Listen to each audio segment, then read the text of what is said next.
Ringo, pero no está, no importa. Ringo,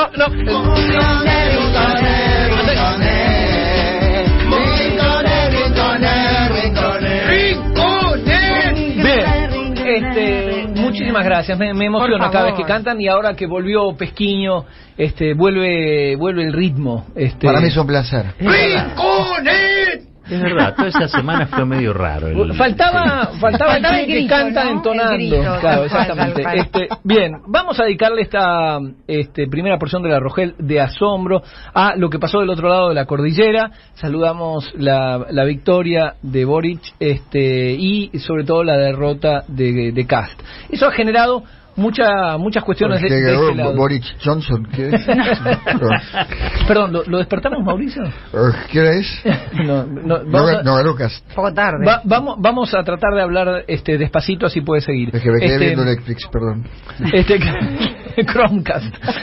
Bien, leí un tuit de la querida Laura Di Marco, que aprovecho para saludar, quien dice que, la cito, Boric ganó por amplia mayoría en Chile, el candidato de la izquierda apoyado por Bachelet supo moderarse en la segunda vuelta, yendo hacia el centro, y fue saludado por Kast de la ultraderecha, que reconoció su triunfo. Y concluye Laurita Di Marco: no sé por qué toda esta normalidad me resulta tan excepcional. Es decir, que así como nuestros periodistas serios le dan aire a candidatos y diputados extremistas que convocan a incendiar el Banco Central o califican al presidente de asesino y delincuente, también saludan la moderación del otro lado de la cordillera, la moderación de Boric. Así que son jugadores de toda la cancha. También leí un maravilloso tuit de Ricardo López Murphy, el breve, que nos alerta desde la Comisión Argentina de Lucha contra el Comunismo, que junto a Gabriel Boric el Partido Comunista llega al gobierno de Chile. Qué chucho, ¿no? Esto qué preocupante, realmente es preocupante. Pero bueno, por otro lado, que nuestros liberales imaginarios se entusiasmen con la candidatura de un pinochetista como Kast.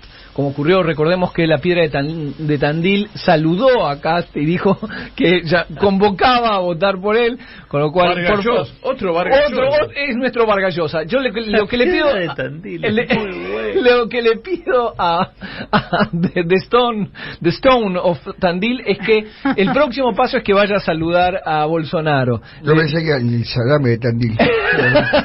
La Piedra de Tandil. Mauricio, le pedimos que vaya a saludar a Bolsonaro, por favor. Bueno, con mucho gusto. Pero además recordemos que nuestros liberales imaginarios se entusiasmen con Kast, no tiene nada nuevo. A Milton Friedman le pasó lo mismo con el propio Pinochet. Digamos, Chile fue el modelo. El primer modelo, el modelo de la escuela de Chicago, donde los técnicos bajaban el gasto público para intentar teóricamente reducir la inflación, mientras los soldados de Pinochet fajaban y hacían desaparecer a quienes pensaran distinto. Pero quería...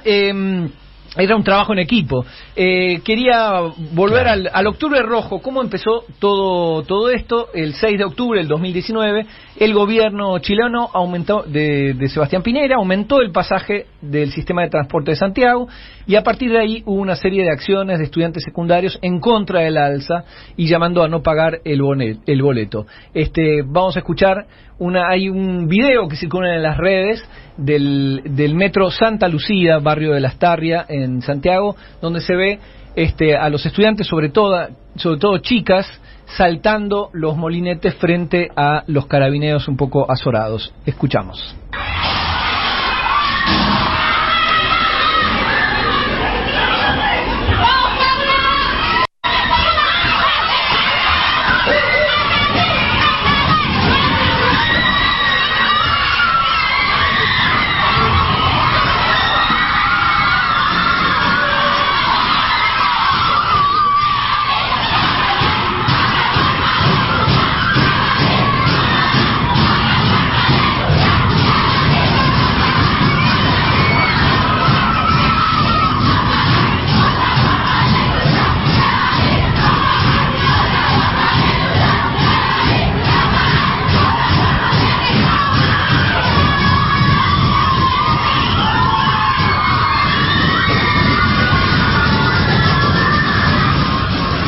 Bien, evadir, no pagar, otra forma de luchar, gritaban, y lo primero que se escucha en ese caos es vamos cabras, y fue realmente ese primer momento fueron las cabras, las chicas que lo lideraron, y esto indignó a mucha gente, pero no solo de derecha, sino también de izquierda, diciendo que estaba mal, que eso era ilegal, que no es bueno, que hay que buscar otras formas de lucha, etcétera, etcétera.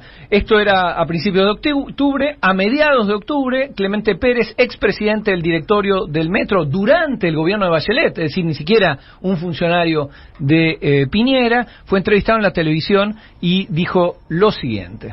Van 2-3 días y van 3.500 personas. O sea, cabros, esto no prendió, no son más choros, no se han ganado el apoyo de la población, ni siquiera en Twitter, donde se supone que este tipo de movimientos tienen más apoyo, realmente hay tanto apoyo. En verdad, la gente está en otra, la gente, el chileno es bastante más civilizado, y yo lo único que he visto es un gran rechazo a este tipo de actitudes, porque la gente se ve muy perjudicada. A la gente que ha estado trabajando todo el día y que se va a subir a una estación de metro y está cerrada por este tipo de acciones, le genera una molestia. Entonces yo creo que esto ya pasó, y espero que las autoridades también, carabineros y los guardias de metro, puedan manejar bien este tipo de situaciones. Pero es verdad que es bastante inédito, pero no digamos que prendió. Afortunadamente la gente tiene mucho más sentido común, y esta ha sido una protesta que no prendió en la población. Un visionario, estábamos el 16 de octubre, hacía 10 días, menos mal que no prendió. Claro, además, era un tema policial, ¿no? Que bueno, y siempre la acción directa es algo terrible, horrible, espantoso, hay que volver a los carriles normales. Una semana después, esto es lo que decía por cadena nacional el presidente Piñera. Estamos en guerra contra un enemigo poderoso, implacable, que no respeta a nada ni a nadie, que está dispuesto a usar la violencia y la delincuencia sin ningún límite, incluso cuando significa pérdidas de vidas humanas, que está dispuesto a quemar nuestros hospitales, nuestras estaciones del metro, nuestros supermercados, con el único propósito de producir el mayor daño posible.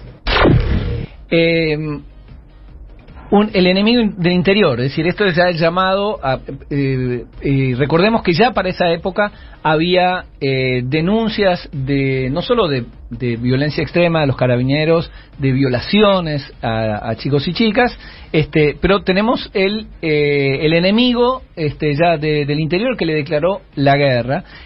Por aquel entonces, Cecilia Morel, que era la primera dama, la esposa de Piñera, le mandó un mensaje de WhatsApp a una amiga, mensaje que trascendió, y es muy honesto, es muy transparente sobre lo que piensa cierta clase pudiente chilena.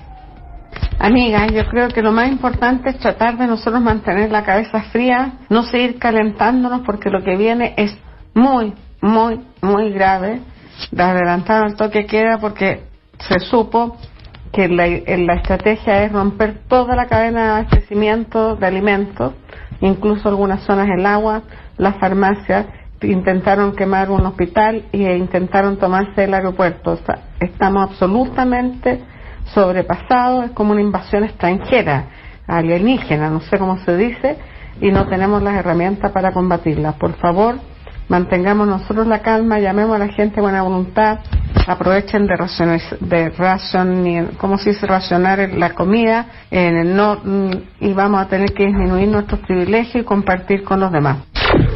Esto es impresionante. Es interesante. Una invasión alienígena. Invasión alienígena. Esto tiene mucho que ver con el aluvión zoológico. Sí. ¿Se acuerdan? En el 45 es esta idea de gente que descubre que había otro país. Que había pobres. Exactamente, que había pobres, y Morel, con mucha honestidad, le dice a su amiga, vamos a tener que... El subsuelo de la patria, sublevado. El subsuelo sublevado, vamos a tener que perder algunos... Perdón, en realidad es el suelo. Lo que pasa es que ellos están en el tercer piso. Es al revés. Ellos están allá arriba. Pocos días después de que Piñera dijera que le habían declarado la guerra, tuvo una entrevista con la BBC y dijo lo siguiente: habían pasado un mes desde el inicio de las revueltas por el aumento del metro. ¿Cómo se sale de esta crisis, presidente? Se ha hablado de nueva constitución, asamblea constituyente. ¿Está dispuesto su gobierno a liderar un proceso de cambio? Lo primero es lograr un acuerdo, escuchar a la ciudadanía con atención, con humildad, ponernos de acuerdo en el mundo de la política. Y vendrá una segunda etapa en que estamos dispuestos a conversarlo todo, incluyendo una reforma a la Constitución. Eso, en apenas un mes pasamos de no prendió Chiquillo, es un tema policial, nos declararon la guerra, vienen por el agua, es el aluvión zoológico, son alienígenas, a llegar a la reforma de la Constitución y el proceso que terminó con la presidencia de Boric. ¿Sabes que el llamado a la discusión por una convención, el llamado a una convención constituyente fue firmado por Boric? Creo que fue el único de la izquierda que firmó. Y fue muy criticado. El resto boicoteó a Piñera, digamos, y eso. Muy criticado por ese acto, digamos, ¿no? Absolutamente. Así que es interesante la próxima vez, digamos, que escuchemos críticas a la acción directa, a lo que ocurrió en el metro, a corte de ruta, etcétera, recordemos esto. No, la correlación de fuerzas. La famosa correlación de fuerzas. Muy bien, señor Caballo.